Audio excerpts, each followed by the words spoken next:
Bismillahirrahmanirrahim. Assalamualaikum warahmatullahi wabarakatuh.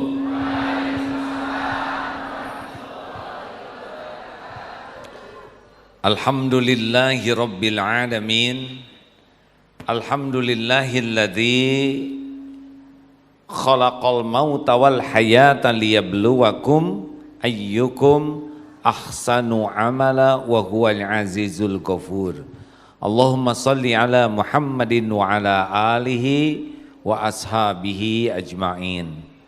Semoga Allah subhanahu wa ta'ala yang maha menyaksikan, yang menyaksikan pertemuan ini dan yang mengatur pertemuan ini terjadi benar-benar ridho kepada kita. Karena tidak ada di jagat semesta ini yang sangat penting melampaui keridhaan Allah. Anak yang sukses, anak yang diridhoi Allah. Mau kaya, mau tidak kaya, mau bergelar, mau tidak bergelar, mau terkenal, mau tidak terkenal. Kalau Allah ridho, sukses dia. Dia akan dibahagiakan oleh Allah, dia akan dimuliakan oleh Allah, dia akan diselamatkan oleh Allah. Apalagi yang melampaui semua itu. Sukses tidak berarti terkenal, sukses tidak berarti kaya, sukses tidak berarti harus punya banyak gelar. Sukses itu inna akramakum indallahi atqakum, surat Al-Hujurat ayat 13. Kalau menurut saya itu yang sukses, Mas. Enggak mungkin semuanya bergelar, ya. Tidak mungkin semuanya kaya. Kalau semuanya kaya, mungkin kalau Allah menghendaki. Tapi kalau semua kaya repot. Siapa yang mau ngerjain nyukur rambut? Bisa gondrong semua ini. Siapa yang mungut sampah, ya? Makanya bagaimana kita membangun kesuksesan sebagai orang tua, kuncinya ku anfusakum wa ahlikum naro, jaga dirimu dan keluargamu dari api neraka. Saya mohon maaf ya, ceramahnya sederhana nih ya. Bagaimana nih supaya anak-anak sukses? Bukan berarti sudah saya lakukan seluruhnya, tapi ini cita-cita yang saya sampaikan ya. Alhamdulillah dititipi anak 11. Biasa saja alhamdulillah. Jangan begitu. Tidak berefek wajah saudara ya. Dititipi cucu 11. Ini juga sebuah pengalaman, jarang kan? Cucu berapa Mas? Baru merencanakan ya. Semuanya Allah yang mengatur, tapi mungkin pengalaman ini ada manfaatnya. Saya tahu saudara mau nanya apa ya. Tapi sudah tahu jawabannya ya kan?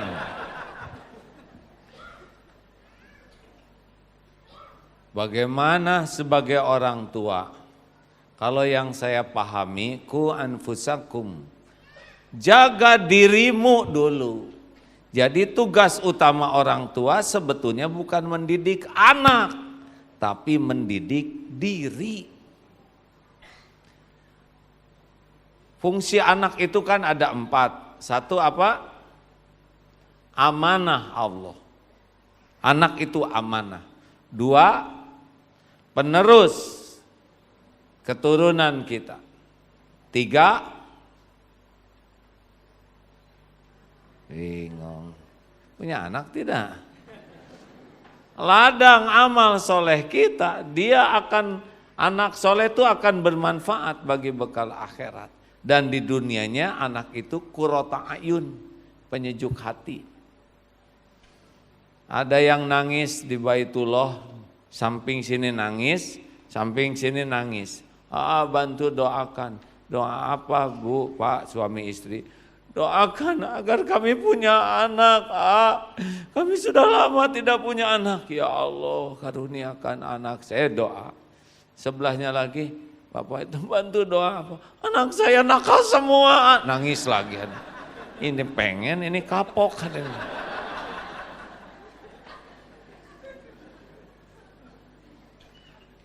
Sebetulnya anak nakal itu peringatan dari Allah bagi orang tuanya. Hadirin sekalian, jadi mendidik anak yang saya pahami adalah mendidik diri. Karena kekuatan terbesar yang dilakukan Rasulullah SAW di dalam melakukan perubahan umatnya adalah uswatun hasanah. Sabar kalian ini, tahu nggak anak-anak? Innallaha ma'as sabirin. Ibu tuh ingin punya anak yang sabar. Sabar itu indah, tahu? Kira-kira pelajaran apa hadirin? La taqdam walakal jannah. Jangan marah, bagimu surga. Mau ke surga tidak? Jangan marah-marah jadi orang tuh. Gak ada cerita orang pemarah ke surga.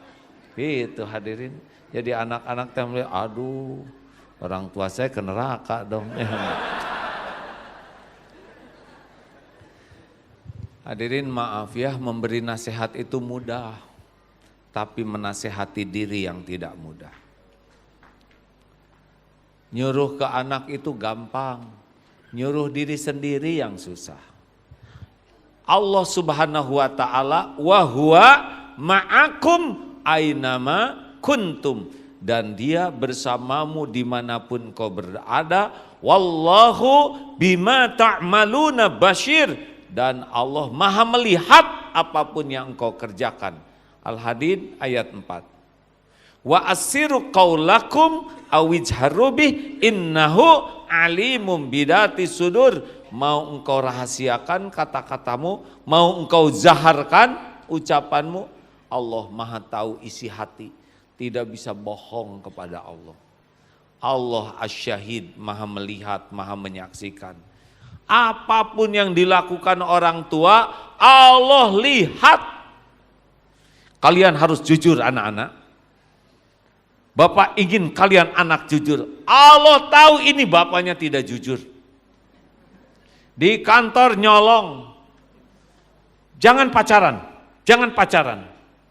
Allah tahu dia juga ngaco di kantor, ya. Matanya jelalatan melihat karyawati yang lain. Tidak ada yang tersembunyi. Bapak dihargai anak karena Allah nutupin aib bapak. Bapak disayangi ibu karena ibu tidak tahu kelakuan bapak yang sebenarnya. Gak usah nunduk Pak, biasa aja, ya kan?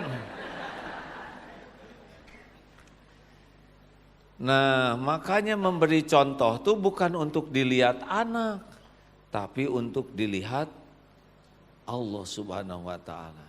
Adakah yang tersembunyi kelakuan orang tua dari Allah? Allah mendengar ucapan ke anak? Jawab hadirin, jangan bikin jengkel.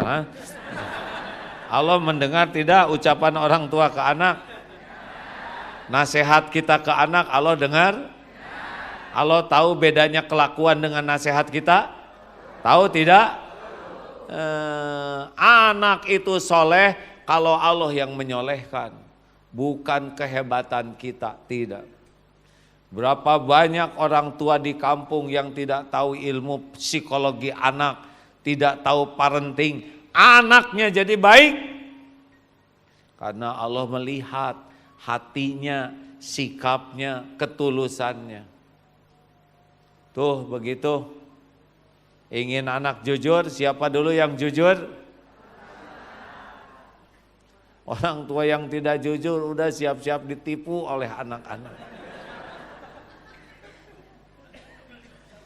Nyuruh anak jangan pacaran, dia sendiri tidak terjaga. Anak-anak jangan main HP, jaga mata sambil megang HP.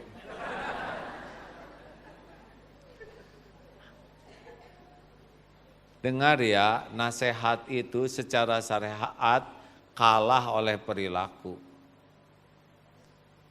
Nasihat terbesar itu perilaku. Kebersihan sebagian dari iman. Itu udah tahu hadis itu, tapi tetapnya berantakan. Yang menjadi alat ukur itu adalah bukti, bukan teori saja, betul? Makanya tanya kalau jadi orang tua tuh sederhana pertanyaannya. Saya memberikan keteladanan apa bagi anak-anak saya? Nah itu aja tanyanya. Apakah saya sholat tepat waktu? Apakah saya berjamaah di masjid? Saya ingin anak jamaah di masjid, lakukan dulu. Saya ingin anak-anak menghafal Quran, baca dulu. Tapi itu teman saya ada, ibu bapaknya nggak bisa baca Quran, anaknya jadi hafal Quran. Itu siapa tahu doa neneknya. Jangan nebeng beken. Mungkin nenek kakek tuh pendahulu yang Allah tahu pembaca Quran yang baik. Mikir semuanya. Allah. Ini kan ada anak yang kita jalan ke sebuah berapa juz ini? Saya sudah 5 juz, bagus, teruskan.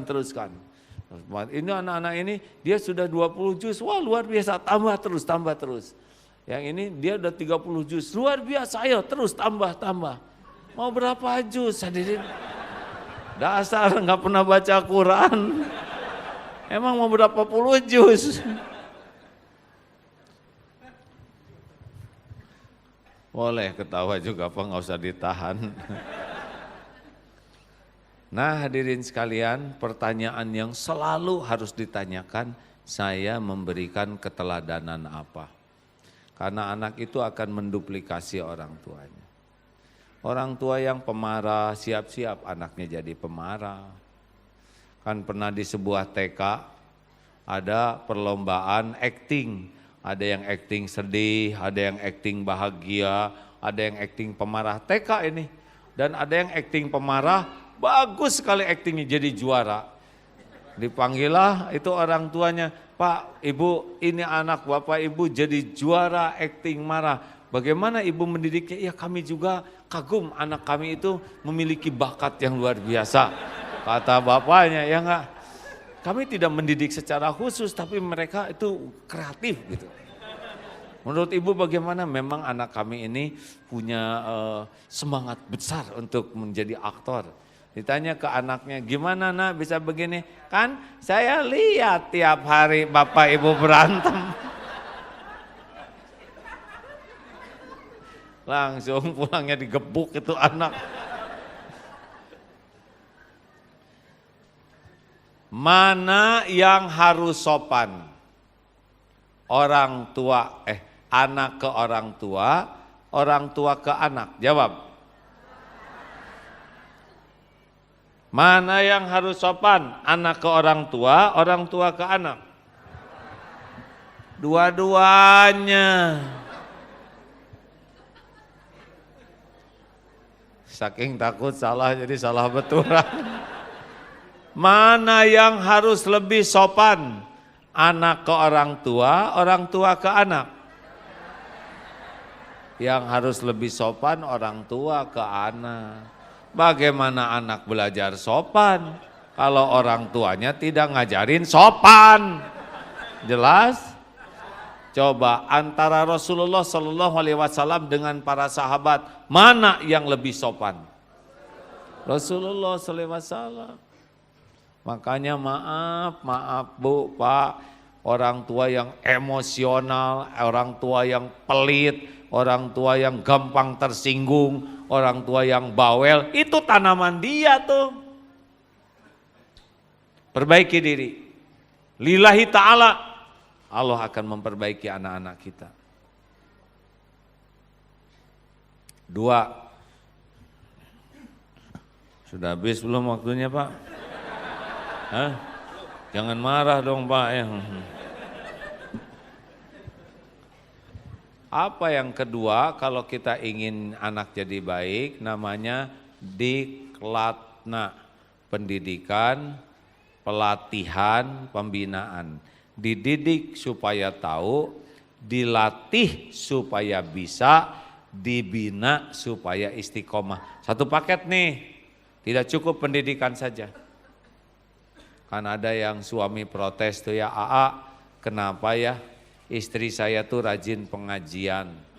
Dia tuh ke pengajian seperti makan obat loh, sehari 3 kali. Tapi perubahan yang nyata itu hanya pada seragamnya. Dan peningkatan yang signifikan itu pada cicilan gitu. Berarti dia baru masuk ke satu wilayah namanya pendidikan. Harusnya ada pelatihan. Tahu kuda belum tentu bisa berkuda. Itu perlu latihan. Tahu teori berenang, tidak pernah masuk air, tidak akan pernah bisa berenang. Nah sayangnya kita tuh suka terjebak namanya ilusi ilmu. Merasa sudah berbuat dengan tahu. Bu, hati-hati ya, jangan deket-deket sama si ibu itu tuh. Dia itu kerjanya ngomongin orang loh Bu. Padahal saya tahu ilmunya Bu, ngomongin orang tuh hukumnya haram. Dalilnya ada di dalam surat Al-Hujurat ayat 12. Haram seperti memakan daging saudara yang sudah mati. Nah dia tuh kerjanya ngomongin orang. Hati-hati aja gitu.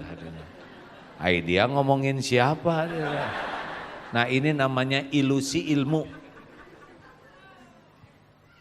Mengerti hadirin? Oh di sini tipuan dari pendidikan tuh Pak. Kalau tidak pakai latihan gitu aja. Merasa sudah tahu, seakan-akan dengan tahu sudah berbuat. Makanya harus ada riyadhah namanya, dilatih. Tahu bersih, tapi nggak dilatih nggak bisa. Nah, semua biaya, waktu, tenaga, pikiran orang tua untuk mendidik, melatih dan membina anak, ini tidak boleh disebut pengeluaran. Ini adalah investasi. Enggak boleh, waduh berat biaya sekolah, berat, tunggu dulu. Itu bukan biaya, itu adalah modal kesuksesan dunia akhirat dia. Jadi jangan ragu jual kendaraan, jual perhiasan, jual apapun. Karena itu enggak hilang, itu modal. Kalau pengeluaran tuh hilang. Jadi ibu tuh bapak tuh lagi melipat gandakan keuntungan dengan anak jadi soleh. Pendidikan apa yang terpenting, pelatihan apa jelas. Man yuridillahu bihi khairan yufaqihu fiddin. Barang siapa yang dikehendaki Allah kebaikan baginya, hadis sahih ini, yufaqihu fiddin. Allah berikan paham agama. Mau matematik ahli, bagus. Mau biologi, mau arsitek, mau kedok, bagus. Tapi paham tidak agama. Karena pendidikan itu arahnya adalah ahli takwa. Jadi apa saja terserah, tiap orang dibagi kapling takdir, tapi bertakwa. Setuju? Coba, bolehkah bercita-cita jadi ulama? Tergantung. Dalam benaknya apa itu ulama? Saya tidak sengaja dengar santri ngobrol berdua. Wah, saya ini mesantren ke Darut Tauhid, kata guru saya tidak boleh pengen jadi ulama. Kaget tuh. Jadi kamu pengen jadi apa? Kata guru saya, kamu jangan pengen jadi ulama, kamu pengen jadi ahli takwa, udah cukup. Karena gurunya tahu dalam benak anak ini yang disebut ulama itu profesi. Dengan ulama jadi tekeren. Namanya ada KH di belakangnya, Al-Ustad. Diundang ke sana sini, wow keren. Dihormati, disalami, cium tangan, pulangnya dikasih oleh-oleh, dijemput sana sini, masuk TV. Jadi dalam otaknya ulama itu adalah sarana mencari dunia. Makanya dilarang oleh kiainya. Kalau dalam pikirannya ulama seperti, ya enggak boleh. Ulama itu orang yang takut ke Allah, ya itulah boleh, itulah ahli takwa. Jelas hadirin?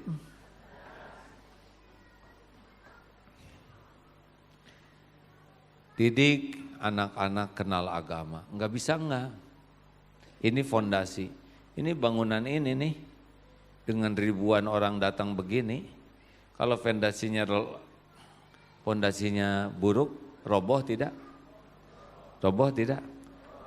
Punten ya, kita dengar kemarin, telah tertangkap tangan komisioner titik-titik.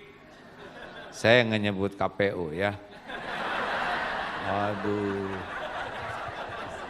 Titik-titik. Malu. Ditayangkan, diborgol, pakai rompi oranye. Bisa kebayang tidak perasaan ibunya? Aduh, malu, yang tadinya bangga punya anak dipuji jabatan penting. Malu. Bisa terbayang tidak istrinya di pengajian kayak apa? Malu. Terbayang tidak anak-anaknya di sekolah seperti apa? Hancur, Pak. Di tempat kami juga pernah ada yang orang tuanya ditangkap, depresi tuh anak di sekolah tuh. Malu. Belum lagi sanak saudaranya, belum lagi teman-temannya. Kenapa bisa begini? Pasti fondasi agamanya enggak kuat. Ketika diberi jabatan enggak kuat. Ya, halo. Fondasi pendidikan adalah akidah. Kenalkan ke Allah, kenalkan apa yang Allah sukai, kenalkan apa yang tidak Allah sukai, itu fondasi. Kalau enggak kenal ke Allah berarti dia tidak kenal ikhlas, tidak kenal syukur, tidak kenal sabar, tidak kenal ridho, tidak kenal tawakal. Orang yang tidak kenal Allah tidak kenal itu amalan-amalan kunci dalam hidup ini. Kalau udah yakin ke Allah mah tenang we, la khaufun alaihim walahum yahzanun. Pendidikan apalagi? Ya silakan. Pendidikan dunia memang ini tempat kita sekarang. Tidak usah risau hadirin, sepanjang dengan basis keimanan, basis kenal ke Allah, kenal ke Rasulullah, insya Allah dia akan bisa menjalani profesinya dengan baik. Yang tidak kalah pentingnya dalam pendidikan dan pelatihan adalah life skill. Apa artinya tuh? Keterampilan hidup. Begini, contoh keterampilan hidup. Ini anak, kamu jangan merokok, haram. Di depan kita tidak merokok, di belakang ngerokok dia, karena dia nggak ngerti. Tapi seorang anak yang punya keterampilan hidup, dia akan mikir, buat apa saya merokok? Kalau saya merokok, paru-paru saya rusak. Makin besar, hidup saya bisa berpenyakit. Browsing nyata sekali. Ini rokok ini merusak. Belum lagi bungkusnya apa tuh? Filternya tuh dibuat dari darah babi, haram. Apalagi efeknya asap yang saya semburkan itu membuat orang lain perokok pasif dan lebih bahaya. Saya menghancurkan diri saya menghancurkan orang lain. Itulah sebabnya pemilik pabrik rokok, bos-bos rokok nggak ada yang merokok. Kan tersebar tuh ya. Ilustrasinya ditanya oleh karyawan, bos, kenapa bos tidak merokok?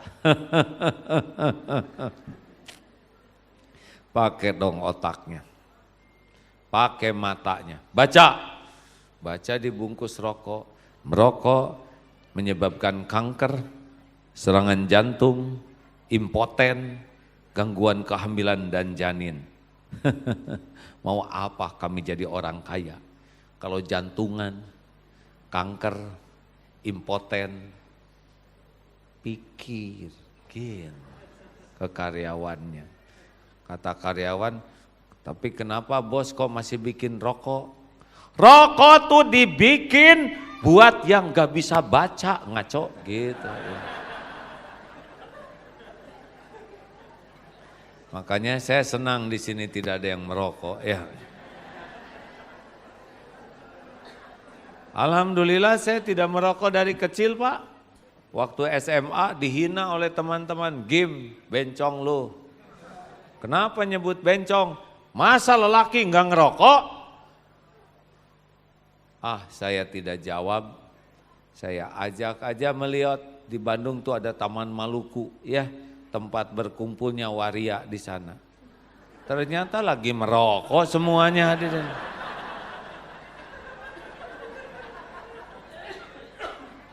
Ku tahu apa yang ku mau. Gitu. Saya lihat juga kemarin ada anak yang beratnya 192 kilogram. Tayangan di luar negeri nih Pak, anaknya anak Indonesia. Ketika diwawancara bapaknya, menurut Bapak mengapa anak jadi sebesar ini? Jawabannya sederhana, ini adalah kasih sayang yang salah. Jadi tiap anaknya mau makan, dikasih Pak. Merengek dikit, kasih, gede sekali 192 kilo, hampir 2 kuintal. Sampai jalan susah, berat sekali. Sampai akhirnya dioperasi, dipotong ususnya, barulah bisa berkurang. Dan ketika sudah berkurang berat badannya, ini bekasnya ini, kulitnya itu masih ngeglomyor menutupi tubuhnya. Dan diakui oleh orang tuanya, ini adalah kasih sayang yang salah. Anak ini dibuat tidak terampil untuk mengatasi dirinya. Anak ini tidak ngerti dia akan berat, akan sengsara. Pendidikan itu harusnya membuat anak ini mikir. Kalau saya ini, apa efeknya bagi saya? Nah, jarang orang yang mendidik seperti itu. Kita kadang-kadang mendidiknya hanya 2, menyuruh dan melarang. Nah, kan ada anak yang awas tuh, ada si ibu tuh, dek, dia pasti nyuruh nih, gitu. Karena udah pasti nyuruh, nak, ambilin selop ibu, sini, tolong ambilin kerudung di sana, terus nyuruh aja, udah sholat belum? Standar sekali ngomongnya tuh. Ada yang memang bisanya cuma nyuruh dan melarang, tidak punya keterampilan ngobrol. Bu, Pak, kalau ngedidik tuh harus pakai keterampilan juga. Sudah tahu belum kenapa orang bisa dekat dengan kita? Kenapa anak bisa dekat? Ada 4 kuncinya. 1, ini termasuk dalam nomor bab 2 tadi ya, pendidikan ya. 1, aman. Apa? Jadi anak itu akan dekat dengan kita kalau anak merasa aman. Kalau tiap ketemu dimarahin, tiap ketemu disuruh, tiap ketemu dilarang, tiap anak cerita dipotong omongannya, tiap cerita yang gembira kita tidak apresiasi, dia cerita prestasinya kita cuek, dijamin gak akan ngomong lagi. Kalau anak sudah males berbagi cerita dengan orang tuanya, itu pasti masalah komunikasi. Kan ada yang tiap ini, bu di sekolah, itu biasa itu. Bu nilai saya 8 bu, ibu dulu 10, kurang. Bu saya jatuh cinta, haram syah, kamu haram. Ada yang belum apa-apa dipotong, dipojokkan, dimarah, dipermalukan, yakin itu anak diam. Kalau anak kecil mungkin walaupun dimarah juga tetapnya ngegelendot. Bukan itu alat ukurnya ya. Kalau anak kecil mulai sakit hati kan rada repot. Kesana sini ada anak lagi ngerondang, bawa buntelan. Mau kemana nak? Sakit hati nggak ada. Kalau anak kecil nggak jadi alat ukur. Dia mah mau dimarah di gimana juga tetapnya ngegelendot ya kan.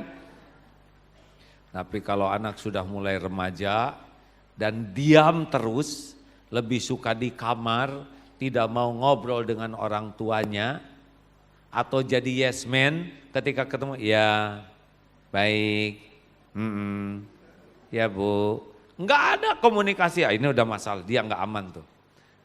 Cirinya apa? Dia dengan kawannya ramai ngobrol, ya kan, sibuk cerita ini cerita, tapi kalau ketemu bapak, ya pak, baik pak, siap, baik siap pak. Ketemennya rame, ini bermasalah nih, si bapak pasti menakutkan. Tahu nggak hadirin, kalau orang ketemu dengan Rasulullah SAW pulangnya sama. Saya adalah orang yang paling spesial di hadapan Rasul. Kenapa?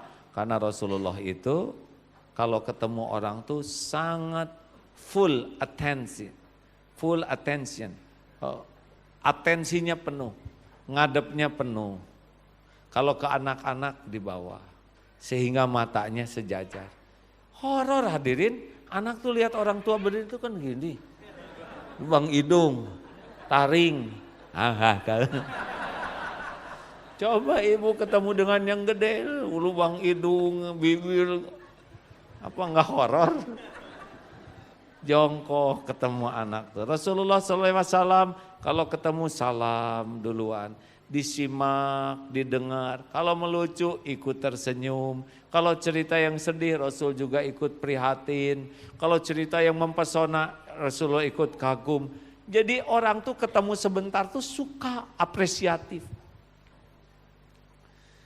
Ini mah bu nilai saya bagus. Ya memang harusnya kayak gitu, udah sewajarnya. Bu gimana bu? Ya kamu harus, pokoknya yang penting kamu jadi bertakwa kepada Tuhan Yang Maha Esa sesuai dengan Undang-Undang Dasar dan Pancasila. Terus saya gini, iya ibu udah bilang kan. Sampai anak juga kan ada yang tidur nak, tidur ya. Nina, ibu harus beresin dulu ini WA dengan grup teman-teman ibu ya. Nina, Bobo, tidur nak. Oh Nina, Bobo. Kenapa kamu gak tidur? Udah 5 kali ibu nyanyi Nina Bobo. Ya ibu kan gagal fokus, saya kan bukan Nina, saya Bambang bu. Gimana anak bisa tidur, lagunya buat Nina, dia sendiri lelaki.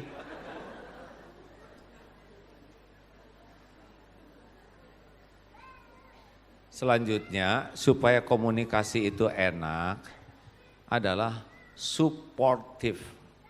Jadi posisi kita tuh mensupport, bukan menghakimi ke anak tuh. Ada anak yang tidak mau masuk ke rumah. Kenapa nak? Gak mau. Ayo masuk sayang, SD nih anak. Enggak pak. Oh rapotnya nilainya ada yang jelek ya, ulangannya jelek ya. Diem aja. Berapa coba nilainya? Maaf pak, nilai saya 4,5. 4,5? Keren dong. Bapak 3 dulu nah. Gara-gara 3 bapak belajar tuh habis-habisan.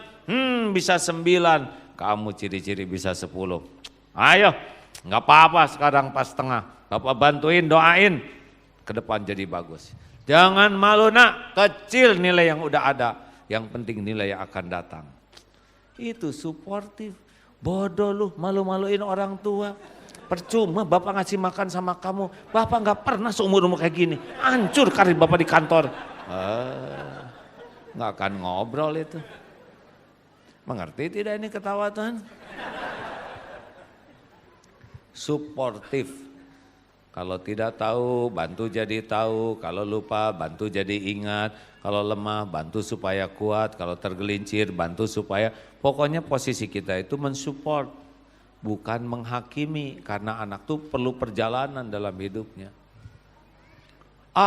Katanya tidak boleh kita mengatakan jangan ke anak. Rasulullah mengatakan jangan, la tagdob, jangan marah, nggak apa-apa. Didikan anak yang pertama Luqman Hakim, la tusyrik billah, jangan menyekutukan Allah, itu Al-Quran. Nggak apa-apa ya. Katanya kata ilmu psikologi nggak boleh kata jangan, ya itu kata ilmu psikologi ya. Kalau kata Quran, dalam Al-Quran kalimah Allah, boleh. Rasulullah udah kita nurut dengan apa yang dicontohkan Rasul. Halo? Pintar ya. Yang ketiga, kalau ingin komunikasinya bagus dengan anak-anak adalah harus terbuka. Kitanya mau dikoreksi, jangan jadi seperti malaikat yang tidak pernah salah. Bicara sama anak-anak, nak ada masukan enggak untuk ibu? Ada yang harus ibu perbaiki? Ah enggak bu, ibu mau udah baik, cuman itu aja dikurangin bicaranya.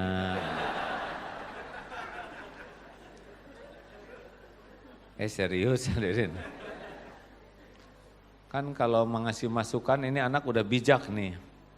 Kayak burger, roti dulu, kasih daging baru kasih merica.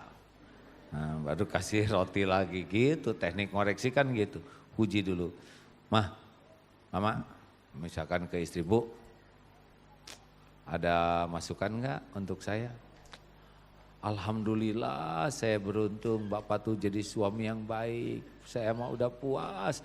Apalagi kalau bapak itu misalkan sholatnya di masjid, aduh mantep banget. Sekarang aja udah mengesankan, wah jadi ke masjid dia. Coba bilang begini, Pak dengerin ya, kata Aagim nih ya. Ciri lelaki Islam, sholat Jumat. Ciri lelaki beriman, sholat subuh berjamaah di masjid. Ciri lelaki solehah, sholatnya di rumah terus. Berarti bapak solehah. Si Agim kurang ajar, jangan ngaji lagi sama dia, Mang. Gitu. Salah pendekatannya. Buka ke anak-anak, nak. Ayo dong beri ibu masukan. Beri ibu saran, apa sikap ibu yang harus perbaiki. Mungkin benar kata-katanya, bu jangan judes dong sama tetangga. Dan kalau sedekah jangan suka hitung-hitungan. Juga ibu jangan kebanyakan posting. Ini bukan posting nak, ini dakwah. Udah. Ciri orang yang tidak akan berubah itu diantaranya, satu sibuk menyalahkan orang lain. Dan yang kedua sibuk membela diri. Ada alasannya terus ya. Lanjut. Ada tambahannya nih kalau ingin komunikasinya bagus. Sing pakai hati. Nih coba ya. Kalau ada yang bicara gini gimana? Nah sini sayang. Anaknya remaja. Kamu tahu enggak nak? Ibu sayang padamu. Siang malam rasanya air mata ini tidak pernah kering.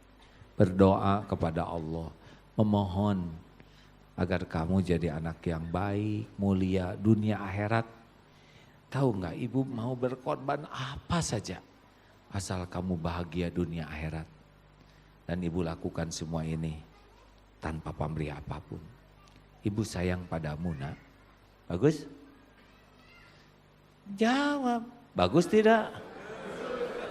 Enggak, kalau bagus, bagus. Kalau enggak harus pukul hadirin. Kan, bagus tidak? Jarang yang bisa ngomong gitu. Ya. Ada lagi yang begini. Nah, sini sayang, datang tuh anaknya. Dipeluk anak ini. Sambil meluk, ibu ini bicara kepada Allah. Duh ya Allah, ampun ya Rabb. Engkau tahu saya belum jadi orang tua yang amanah. Ampun ya Allah. Saya belum jadi contoh yang baik untuk anak-anak. Saya belum bisa memberikan ketulusan. Ampun, ampun ya Allah. Sambil meluk, tidak sepatah kata pun. Ketika bicara ke anak, nak, Maafkan ibu. Doakan ibu yang banyak ya nak. Cuma 2 kata itu. Mana yang kira-kira ada di hati anak? Jawab. Tuh, kan bisa terasa, betul? Lihat sendiri tidak, mendengar langsung tidak. Tapi kenapa semua jawabannya sama? Itulah mendidik pakai hati. Ini yang kurang nih. Kita terlalu banyak rekayasa kata-kata. Rekayasa dalil. Ya ayyuhalladzina amanu. Iya, ibu apa? Saya juga tahu. Kan waktu ngapalinnya saya lihat, Bu. Ini ibumu, nak. Ini ibumu. Lah, anak udah tahu. Ibu yang hamil. Ibu yang melahirkan kalian. Ibu yang menyusui. Mungkin di hati anak teh. Atuh siapa yang suruh ibu? Dan saya mah enggak pesen. Salah hadirin. Bukan begitu, menyentuh hati itu bukan acting, bukan memamerkan jasa dan kebaikan. Mau tahu teknik menyentuh hati yang bagus? Nih saya pernah lihat video tentang ibu-ibu di Kolombia. Bentar ya, testing. Tenang, gak usah lihat. Begini harusnya ya. Gak apa-apa mas. Tes, monitor boleh dibesarkan sedikit. Kalau tadi ngadap ke sana yang dengar yang itu. Jadi, lebih enak kan Pak? Satu lagi. Oleh saya aja Pak, oleh saya. Saya tidak boleh nyuruh, biar oleh saya Pak, oleh saya Pak. Oh, dikit lagi. Sip. Mantap, alhamdulillah, luar biasa Bapak. Aduh, seneng kan, seneng kan? Begitu nak ya. Terima kasih Pak. Ibu-ibu di Kolombia ini datang ke kebun binatang. Ini kisah nyata, bisa dilihat di video. Tiba-tiba singa yang di kebun binatang itu di kerangkeng melihat di kandangnya. Lihat si ibu ini, langsung singa berbalik dan menerkam tangannya tuh keluar dari jeruji. Langsung memeluk ternyata, aduh dengan pelukan kangen. Seperti yang begitu rindu dan sayang. Ini orang kagum, saya melihatnya pertama kali nangis tuh. Gimana ini? Ini singa binatang. Binatang buas, besar. Bisa memeluk si ibu ini dengan penuh kerinduan dan kasih sayang. Punya apa si ibu ini, ha? Sampai itu singa luluh hatinya. Apa karena kecantikan si ibu ini? Sehingga singa memeluk? Tes. Cari jamaah yang paling rupawan, masukkan ke kandang singa.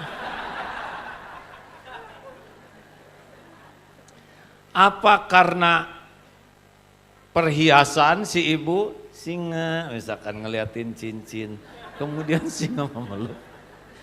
Kening gelang singa. Terus singa meluk?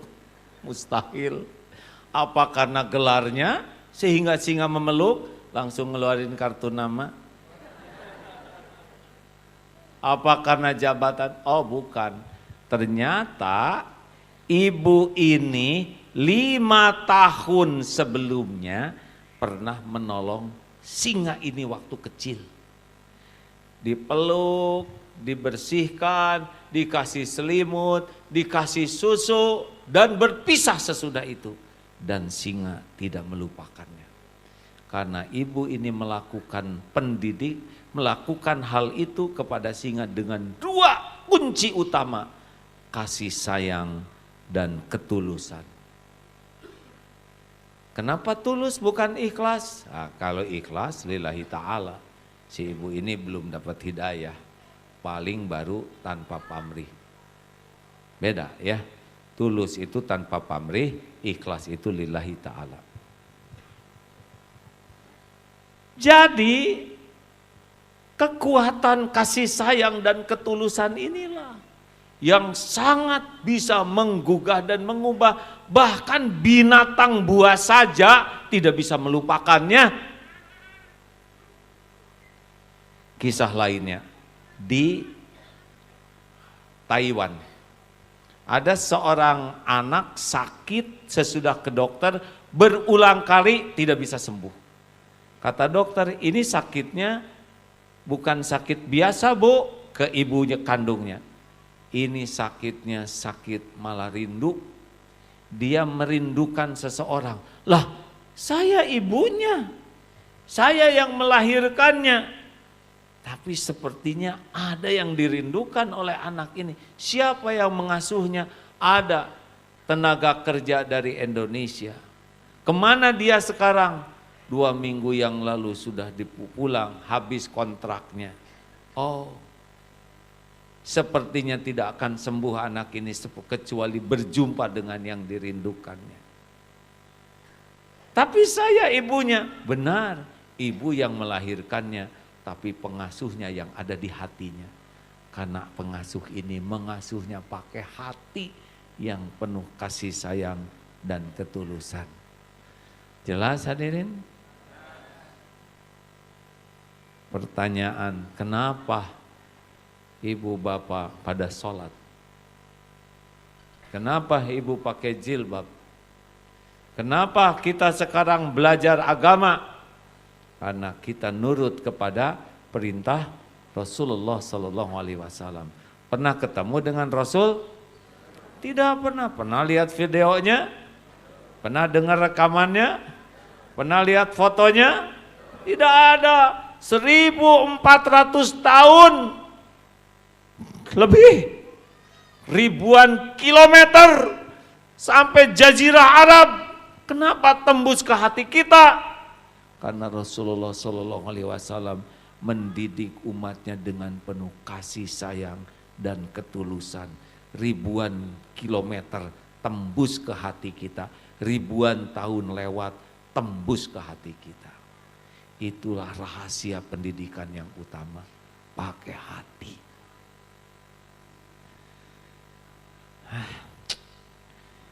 Kita mau di rumah susah ngurus anaknya nggak pakai hati. Kenapa suami nggak pengen pulang, Bu? Kenapa anak-anak lebih suka main sama temannya? Judulnya adalah karena kulang katih tayang. Mengerti? Ini wajah-wajah kulang katih tayang. Bener kek?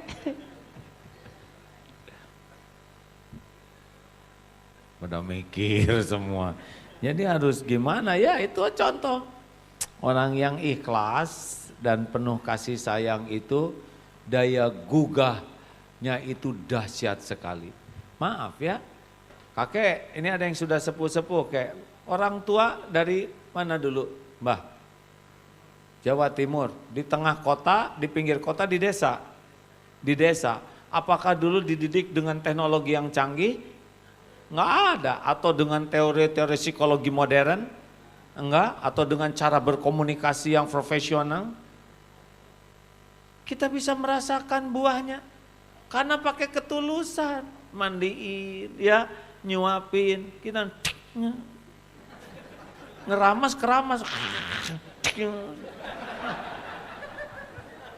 Enggak lah gitu-gitu amat. Serius nih, zaman sekarang tuh zaman kulang katih tayang. Iya, terlalu banyak acting, gara-gara banyak nonton sinetron. Ibu sedih nah, ya, padahal ya lagi. Sampai ada suami juga yang kagum ke istrinya. Papi, Mami mau tidur dulu ya, duluan. Maaf ya Mi. Oh silakan. Tutup aja pakai selimut. Tiba-tiba wajahnya bercahaya. Sampai suami tuh, wow, keren. Suaminya teh tulus, berbaik sangka. Langsung nge-WA ke Ustadz, Ustadz, istri saya dikasih wirid apa? Wajahnya bercahaya, walaupun ditutup selimut gitu.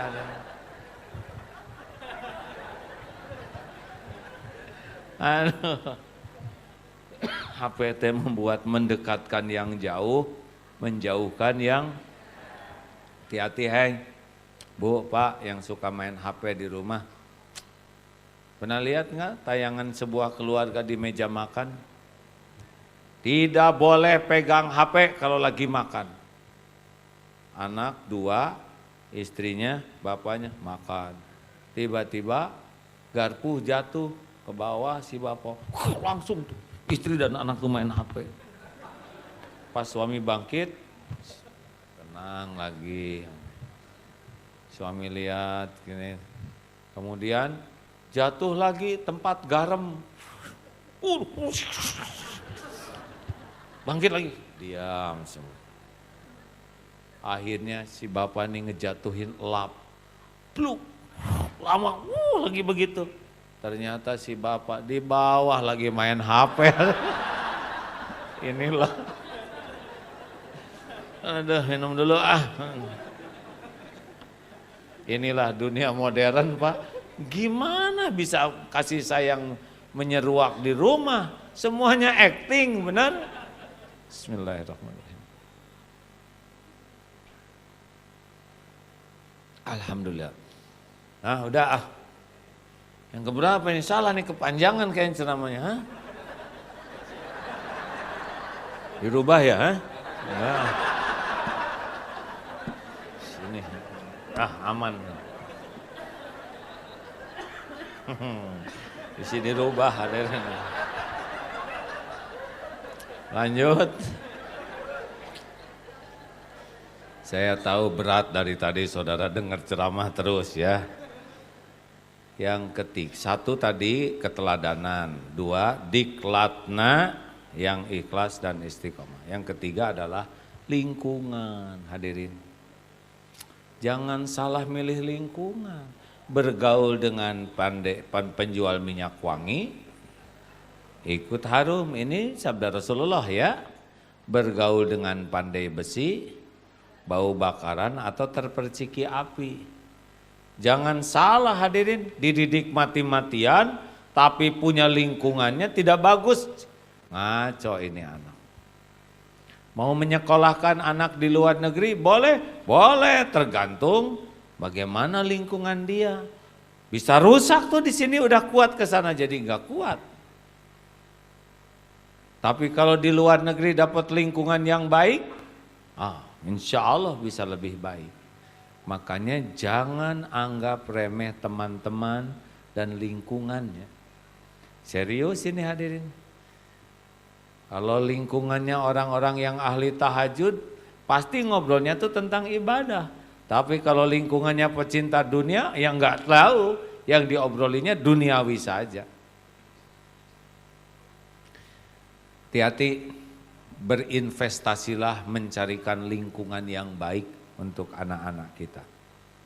Dan yang terakhir, yang utama adalah kekuatan ruhiyah. Kekuatan ruhiyah dari orang tua, ibadah dan doa orang tua. Karena kalau nasihat ngandelin diri kita, kalau doa mengandalkan Allah Subhanahu wa ta'ala. Makanya Bu, Pak, kalau ketemu anak tuh tangan megang anak, hati ke Allah. Ya Allah, ini anak ciptaanmu, ini anak adalah milikmu, ini anak adalah amanah darimu. Ampun ya Allah, jikalau hamba belum jadi orang tua yang amanah. Kalau anak tidur sambil dibelai, Allah pasti melihat. Titip ya Allah, Rabbana hablana min azwajina wa dzurriyyatina qurrata a'yun waj'alna lil muttaqina imama. Allah dengar tidak doa itu? Kita sholat tahajud, duhai Allah, Rabbi habli minas sholihin. minta anak yang soleh. Seperti doa Nabi Ibrahim didengar. Jauh dekat anak, sholat, titip ya Allah dimanapun berada. Anak ini adalah milikmu, ada dalam genggamanmu. Lahir batinnya dalam kekuasaanmu. Lembutkan hatinya ya Allah. Kuatkan imannya. Pilihkan jodoh terbaik menurutmu. Engkau yang mengatur cinta di hatinya. Doa yang banyak, zikir yang banyak, tidak ada satu pun yang tidak didengar oleh Allah. Itu lebih dahsyat daripada sekedar nasihat yang kadang-kadang nasihat itu kita sendiri tidak mengamalkannya. Kalau membangunkan anak, tangan ke kaki anak, hati ke Allah. Bangun nak, ya Allah bangunkan anak ini. Gitu, jangan bangun, bangun. Capek ibu. Kata anak teh, sholat. Kata anak teman saya enggak sholat, baik-baik. Ibu rajin sholat, galak terus. Jangan-jangan sholat bikin marah-marah. Terima kasih.